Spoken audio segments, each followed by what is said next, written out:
And now it's time for On Point, where we speak to experts to delve deeper into the biggest news stories in the spotlight right now. Of course, South Korea's COVID-19 cases dropped below 400,000 for the second straight day on Sunday, with some hoping that the worst has finally come to an end. However, concerns still linger over the rising number of people who've succumbed to the virus and the number of critically ill patients remaining above 1,000. For more on where South Korea stands in terms of COVID-19, we connect to Dr. Alice Tan, internist at MizMedi Women's Hospital via Skype. Thank you so much for joining us, Dr. Tan. Thank you for having me. So we're expecting new infections over the 200,000 today, which is certainly a huge decline compared to last week. But health authorities did predict the peak to come this week. So cautiously speaking, can we expect cases to peak later this week? I think we are very close to the peak. We may have passed it. There are some indicators that suggests that perhaps the worst is over in terms of daily new cases. First of all, the total case count from yesterday, Sunday, was less than 1 week ago, so the Sunday previous. Also, the time that it's taken to add an additional 1 million cases has staggered at 2 days. It may now be going to 3 days, which is a sign of deceleration. However, I'm very concerned because our test positivity numbers remain exceedingly high. They're still above 60%. And so whenever you see this high number of test positivity, that lets you know that there are still people who have the virus, who are infectious. They're still in the community, but they just have not been detected yet. Also, my concern is, we started the Omicron wave with 22 million people who were either unvaccinated or under-vaccinated, meaning they only received 1 dose of a COVID-19 vaccine. That pool of people who are vulnerable to infection has gone down considerably because more people have gotten their booster shot, but also because 9 million people have gotten infected with Omicron since it became the dominant strain. And so that leaves about 10 million people who are still vulnerable, which is much less than when we started, but still it's enough to give us a prolonged tail going down from the peak of this Omicron wave. So, Dr. Dan, it seems like the cases right now, the daily cases are on a decline right now. And of course, crossing my fingers here that it does continue to go on a decline.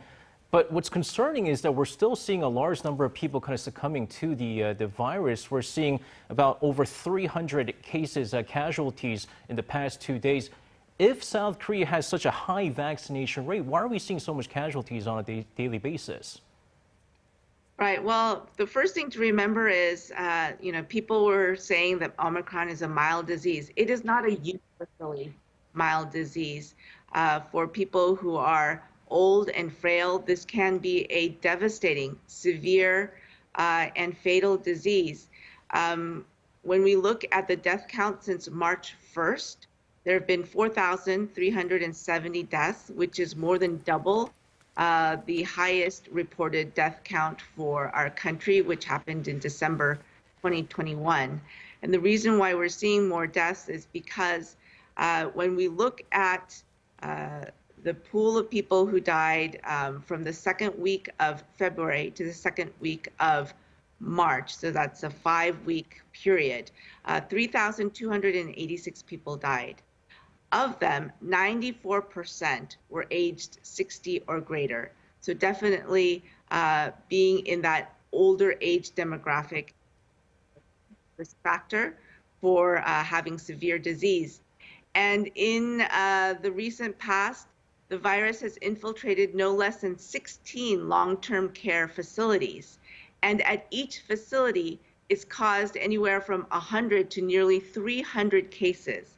And so with the virus going into these facilities where the most vulnerable people are, that certainly has caused a spike in our fatalities. Also, I think there's some people, weak immune systems, elderly people, and no matter how many doses of the vaccine they receive, they still have a very difficult time mounting a defense against COVID-19. And we can see that because of the people who died during that 5-week period, 52% had received 2 or 3 doses of a COVID-19 vaccine. And so this is certainly a very difficult virus that we're dealing with. But the fact that it's gone into the communities where the elderly and the most vulnerable people are is what's causing our fatality rates to be so high. Now, let's turn to the latest social distancing measures. Starting today, eased restriction measures are taking into effect, and some say, it's not a huge difference, but others argue that we should not be easing such restrictions given the current, hike in infections. So as a doctor, what's your take on the latest measures? Well, I think it's just very paradoxical. At a time when we're seeing the highest number of fatalities, the highest number of people admitted to a hospital, of course now people are feeling it, right, in the workplace. Everyone has a colleague who's out sick.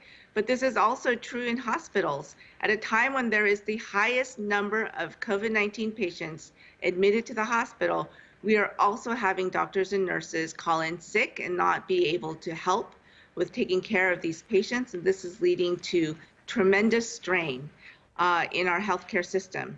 And so I think it's paradoxical. It really doesn't make sense to be lowering stringency levels when we are at the highest level of risk. In my opinion, as a doctor, it just doesn't make sense. Yeah, it certainly seems like the consensus amongst all the doctors right now saying maybe we should have eased restrictions when we did finally see that peak and we go on a downhill trend. But there's also the big concerns and big question of whether or not the rapid antigen tests are even effective, because a lot of people are testing it through the rapid antigen, finding out that they're negative, sometimes even more than once, later to find out they're testing positive on PCR. Could this be another reason why we're seeing so many infection cases where people are kind of going out and about thinking they've tested negative, they're okay, just based on the rapid antigen test? Absolutely. So from South Africa, the message was very clear early on. Doctors on the ground were saying that they were testing their patients with rapid antigen tests when the patients were infected with Omicron. And the first 2 tests were negative a lot of the time. And so this is certainly a reason, I think, that people, they test at home, they find that the test result is negative, they think that they're okay, and then they go out in the community and, very likely they're spreading the virus to other people. So I think very early on when we had the algorithm for testing, the algorithm stated that if your rapid antigen test was negative, there was no next step to take. But I think what we should have said is, even if your test is negative, if you have a high risk factor for being positive for COVID, in other words, you've had close contact, a family member is positive, or you have symptoms, don't take that negative test result as being the end and final say of what your infectious state is. You should get at least another test 24 hours later. One negative test when the test probability is so high really doesn't mean much. And I think that is, you're pointing out a very good factor in why we may be seeing prolonged transmission. So we have to double check if we are really negative, right? Absolutely, absolutely. One negative home test when you have risk factors or symptoms should not be taken as a true negative. All right, Dr. Tan, thank you always so much for your tips. We appreciate your insights. Thank you.